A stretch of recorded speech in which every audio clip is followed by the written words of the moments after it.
I'm hiding behind a black IPA. There we go.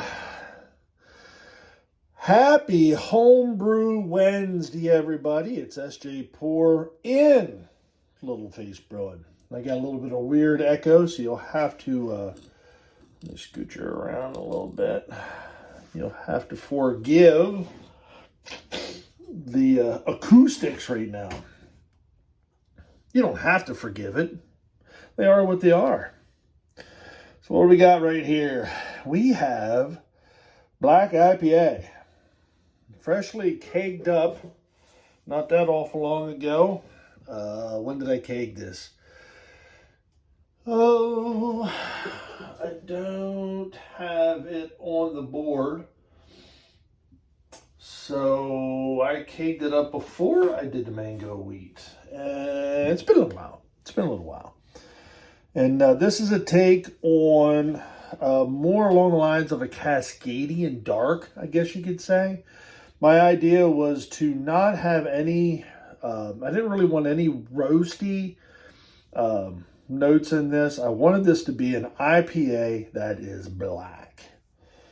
Unfortunately, I did no footage at all when I brewed this rascal. It's got a wonderful nose to it. Let me see if I have any of the particulars. I don't think I have any of the particulars on this clipboard. No, I do not. So I'm going to have to look it up and get into it. I don't remember. Don't ask me so much about the beer because I don't remember. But I know I did this as a single batch. It wasn't a double. So I fermented it out in the SS Brew Tech brew bucket that's sitting over here in the corner. That right now has a beer in it. Has Two Dogs Licking Irish Ale. Let me dive into this. It's been a day. It's been a day.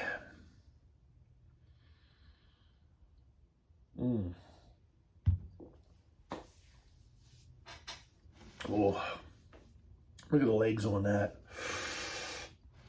I think this is 6.5%, 7%. Again, I'll have to look at my numbers.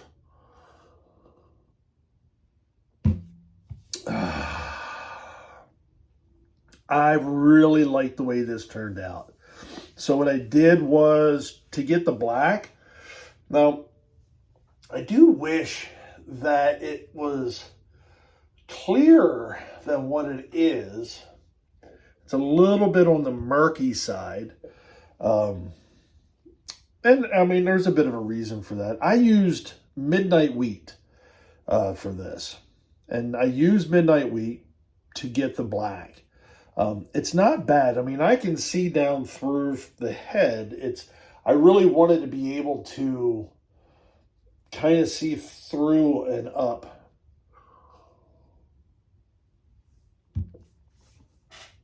Oh, that's good. So yeah, I used midnight wheat to get the color. The rest is a very standard grist. Literally, I used midnight wheat for color. And I did that because I did not want roastiness in the beer. I didn't want any coffee or any of those notes to get into the beer. I wanted this to be a black IPA, meaning black in color, but straight up IPA the rest of the way. Getting real close. This is a work in progress. I'm going to tweak the recipe just a little bit to try and clean it up a little bit more because it shouldn't be quite that murky. It should be more of I want it to be a bright black. And believe it or not, I could probably cut back on the hops a little bit. I think I went heavy with Cascade and Amarillo, I want to say.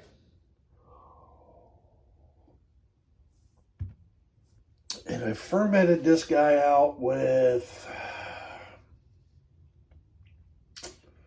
What did I ferment this guy out with? Wow, I don't have any of the particulars. I'll have to put them in the description below. Something tells me... No, I did that with this one. I'm pretty sure I just went with 05. I don't think I used anything in particular with it. It was a fast brew day. It was a 5-gallon batch on a 10-gallon system. And typically when I do that, they are pretty fast brew days because I only have to heat up half the amount. Now, with that said, there is a downside to that because the coil in my kettle. So when I'm brewing typically, so I've got the HLT over here, got the mash tun and the brew kettle back there. So what I'll do is to start off my brew day is I fill my HLT up. I'll put 15 gallons in there. And then if I'm doing a 10-gallon batch, I'll look at my strike water and see how much strike water I need. For a 10-gallon batch, you know, it could be 5 gallons, whatever, 4 gallons. I could do that. I'll heat that up in the kettle, in the boil kettle.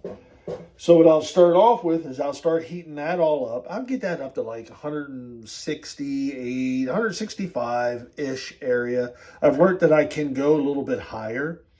And then I'll pull that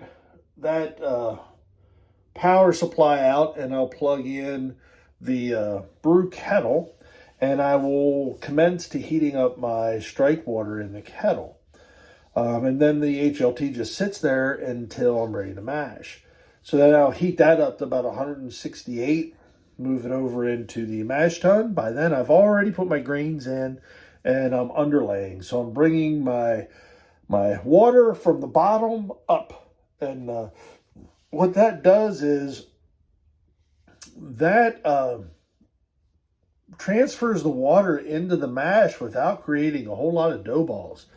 Ever since I started doing that, my mash has been way more consistent. I have very little to worry about as far as dough balls or inconsistency throughout the mash. It's worked out really well. I've been real happy with it. And then what I'll do is once I get that all moved over, I plug I unplug the kettle and plug the HLT back in, and I'll set my temperatures and I'll see where I'm at with my mash and I'll start recirculating. So that's with a 10-gallon batch, abbreviated version. So what I'm doing with the 5-gallon batch is I'm putting 15 gallons in the HLT and I'm heating it up to 168 degrees. And then I'm going to pull my strike water out of that because I don't have enough. The coil is up too high in the boil kettle to only do like 3 gallons of water. I just can't do it. I don't want to expose that. I don't want to take the chance. So I'll pull the 3 gallons or whatever I need from, depending on how big the beer is, out of the HLT into the mash tun. I lowered my probe in the mash tun to get it lower so I could do 5-gallon batches easier. And then I'll actually add more water to the HLT to heat it up. And then I do my recirculating. So the downfall of that is that I'm putting cold water in the HLT, and I kind of have to heat that all back up again.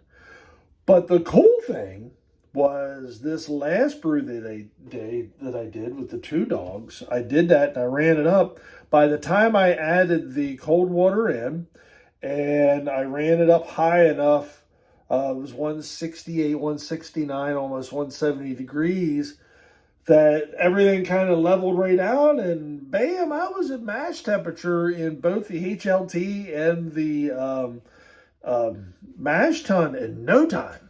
I mean, it was pretty cool. Not gonna lie, it worked out really well. I was happy.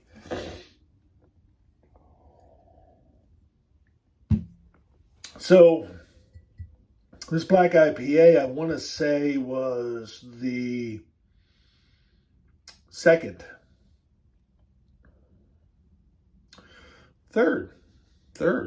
because Mare brewed a 5-gallon batch. Yes, Mare brewed a 5-gallon batch, and I brewed a 5-gallon batch, and then I brewed this one here. So the first one that I did was a Belgian Yeah, so I did a Belgian as my first 5-gallon batch in this. And then Mary did another Belgian. And then I did this. And then everything else has been double batches. So there you have it. That's how that worked out. So this is the black IPA. Turned out really nice, super easy drinker. I love the way the hop character is in it. It is very dry. So I could probably use more of an English yeast to kind of calm that dryness down a little bit. Maybe back off the midnight wheat just a touch. I might add in a touch of red X because that could give me that start towards that ruby red color to black. That might help with my clarity and, head retention and all that jazz. So there's some thoughts. I could cut my hops back a little bit. I went hard on the hops for some reason. I don't know why. But the IBUs are up on this. They're probably in the 90s. Going off of flavor, it's very hop forward. Actually, it's hop the whole way through is what it is.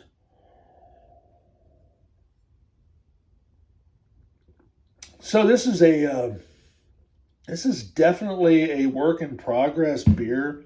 It's a beer that the original conception was Driveway Gnome, which was the beer that we brewed right here, Little Face Brewing, on the very first Homebrew Wednesday homecoming. Was when Paul Wicksteed came across from New Zealand, and Gary came up, and Joe came over, and Rich and Larry, and who am I missing? We had a big pile of folks here that first year, and we brewed out back here. I threw my back out, and I was on morphine and all kinds of other drugs that made me hallucinate, hence the name Driveway Gnome.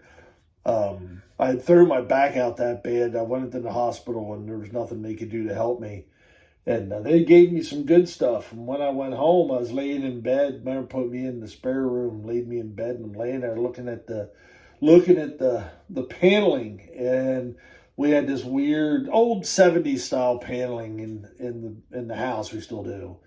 And by golly, I'm laying there in bed and I'm watching little gnomes walking out of the wall and start walking around the bed. And I'm like, all right, I guess I'm going to go with this. Hence the name Driveway Gnome. But the idea behind that brew was we wanted basically it was a continuously hopped, just for the fun of it, New Zealand IPA. Every hop that was in this was New Zealand based. And it was supposed to be a black IPA, and it was.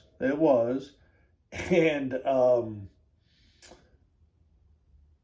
it did have roasted malts in it.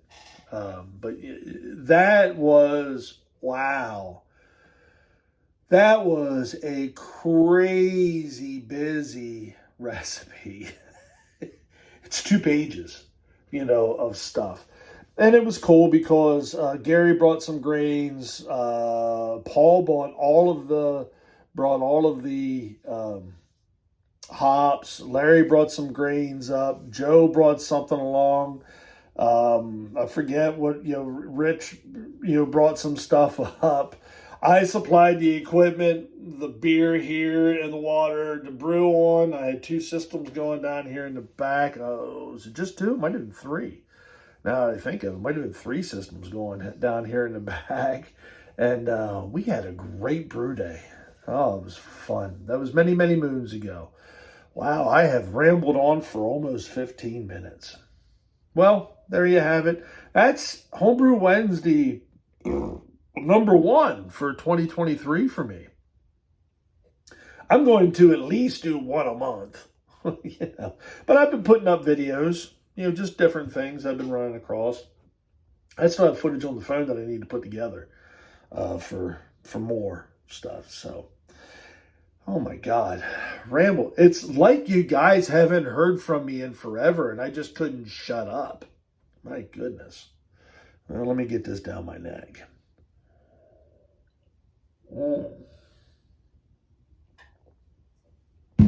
That is a dandy. Well, that's my Homebrew Wednesday for first one for 2023. This is S.J. Port, Little Face Brewing. Enjoy the fruits of your labor, folks. Brew beer. Brew wonderful beer. Like this right here. Cheers.